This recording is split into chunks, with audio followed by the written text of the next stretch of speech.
Voltando às nossas videoaulas sobre ligações químicas, em particular estamos vendo teoria da ligação de valência de uma maneira superficial, porque há uma matemática bastante sofisticada por trás disso tudo, mas nós estamos vendo de tal maneira que a matemática é ocultada.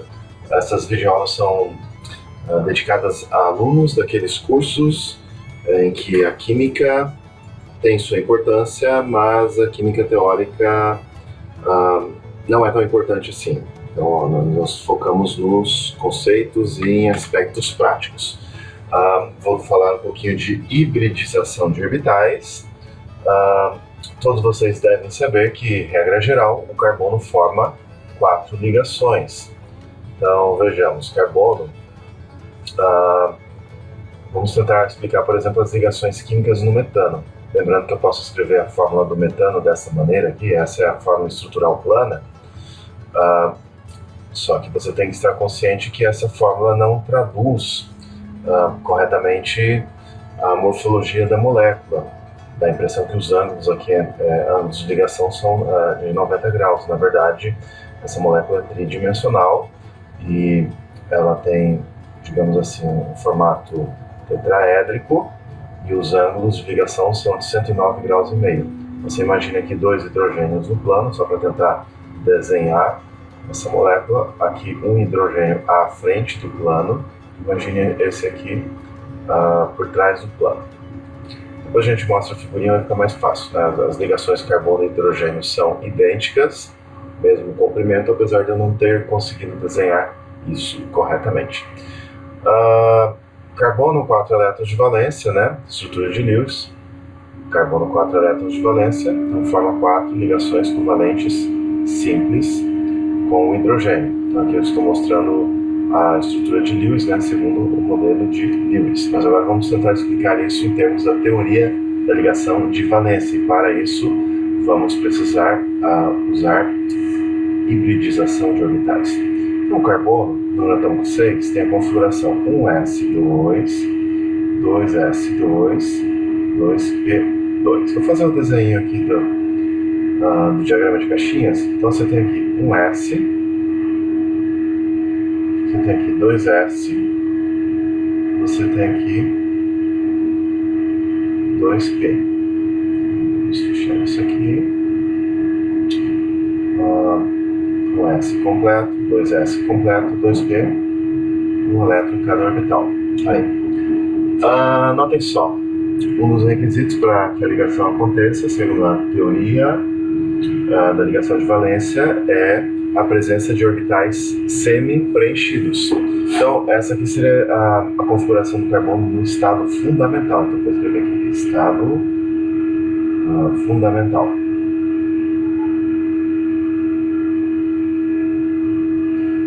Repare só, no estado fundamental, então você tem apenas 2 orbitais semi-preenchidos. Em outras palavras, a configuração eletrônica do estado fundamental explicaria a formação de 2 ligações por átomo de carbono. Então nós precisamos de alguma coisa a mais. Vamos imaginar que esse elétron, e agora eu vou usar uma ferramenta didática. Essa promoção aqui está, digamos, ser mais uma ferramenta didática do que teórica. Então imagine que esse elétron sai daqui e vem para esse orbital 2p vazio. Então esse aqui eu vou chamar de promoção. E aí eu vou ter um estado excitado. Então aqui eu vou ter um estado excitado.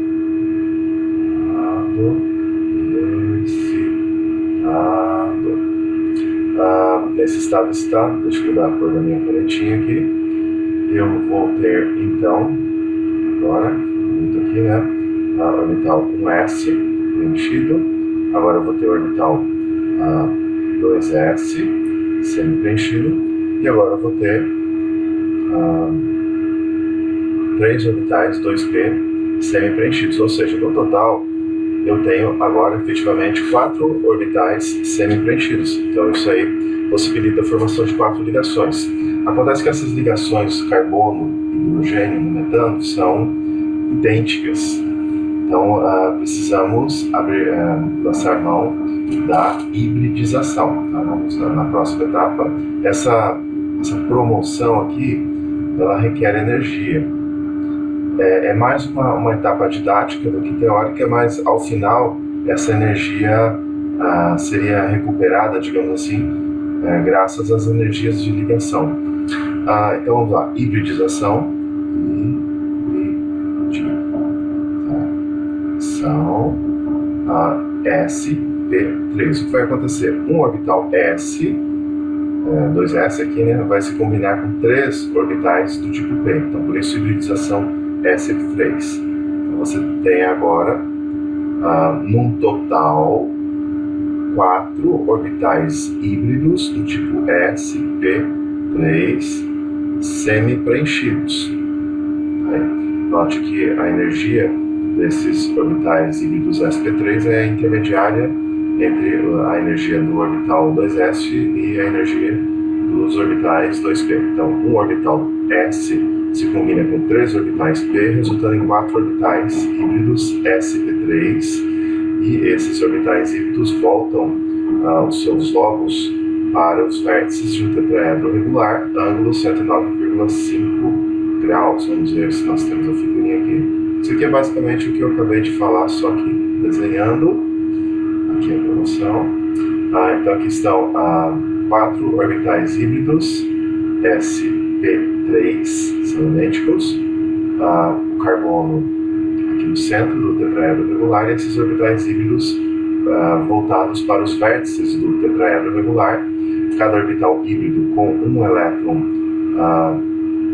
e aí você tem a superposição de cada um desses orbitais híbridos com um orbital 1s do hidrogênio, formando a molécula de metano, que tem essa estrutura tetraédrica. Então aqui explicamos a estrutura tetraédrica do metano.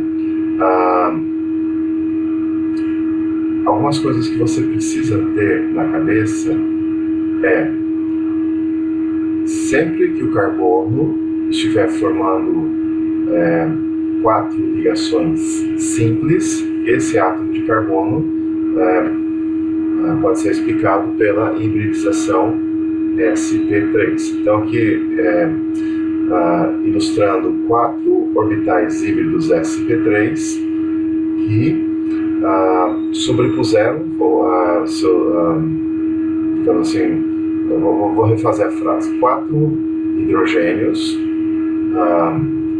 cada um com um orbital 1s semi-preenchido, veio e se sobrepôs aos 4 orbitais sp3 semi-preenchidos. Então sempre que você tem carbono formando 4 ligações simples, você sabe que esse carbono sofreu hibridização sp3, ou você explica essas 4 ligações simples em torno do átomo de carbono com hibridização sp3. Tem um exemplo aqui dessa figura aqui, que é o metano. Então essa figurinha aqui ilustra o caso do etano. Então vou até desenhar de novo aqui a fórmula dele. Etano, cada átomo de carbono aqui formando 4 ligações simples, então você sabe que você tem a hibridização sp3. Aqui, ó, então carbono ligado a 3 hidrogênios é outro átomo de carbono, esse aqui também. Então hibridização sp3. A hibridização sp3 você pode usar, por exemplo, para explicar a estrutura de outras moléculas. Por exemplo, você pega a amônia, já estudamos a estrutura da amônia, né? A pirâmide de base triangular, pirâmide trigonal. Então o nitrogênio aqui, número atômico 7, configuração 1s2, 2s2, 2p3. Você poderia escrever aqui 1s com 2 elétrons, 2s com 2 elétrons e 2p, 3 orbitais semi-preenchidos. Então explica a formação de 3 ligações. Acontece que esses orbitais 2p, como vimos em aulas anteriores, eles são perpendiculares entre si. Então, se fosse simplesmente 3 ligações em que 3 átomos de hidrogênio se sobreporiam a 3 orbitais do tipo P, você teria ângulos de ligação de 90 graus, mas esses ângulos não são de 90 graus. A molécula de metano não é exatamente um ângulo tetraédrico, é menor, mas está longe de ser 90 graus. Então, essa configuração aqui não explica esses ângulos. Então, você abre mão da hibridização sp3 para explicar a geometria da amônia. Então, você imagina que um dos orbitais híbridos sp3 está preenchido, então formaria o par isolado, e os outros três são ligantes. E esse par isolado, então, ele repele os pares ligantes e faz com que o ângulo não seja exatamente o ângulo tetraédrico de 109,5 graus. Da mesma forma, você explica a estrutura da água também com hibridização sp3. Oxigênio, número atômico 8, então você tem lá orbital 1s completamente preenchido, orbital 2s completamente preenchido, e orbitais 2p. Então você tem dois orbitais 2p semi-preenchidos, o que explica a formação de duas ligações, mas não é simplesmente dois orbitais de dois átomos de hidrogênio com orbitais 1s semi-preenchidos se aproximando aos orbitais 2p. Isso explica a geometria. Esses dois orbitais 2p semi-preenchidos são perpendiculares entre si, então isso resultaria no ângulo de 90 graus. Mas o ângulo de ligação na água é 104,5 graus, bem maior que 90 graus. Não é exatamente o ângulo tetraédrico de 109,5 graus. Você imagina hibridização sp3 no átomo de oxigênio, dois desses orbitais híbridos sp3 com pares isolados, e esses pares isolados repelem-se entre si e repelem os pares de ligação, resultando então nesse ângulo menor que o ângulo tetraédrico, porém bem maior que 90 graus. Próxima aula, vamos estudar hibridização sp2. Até lá!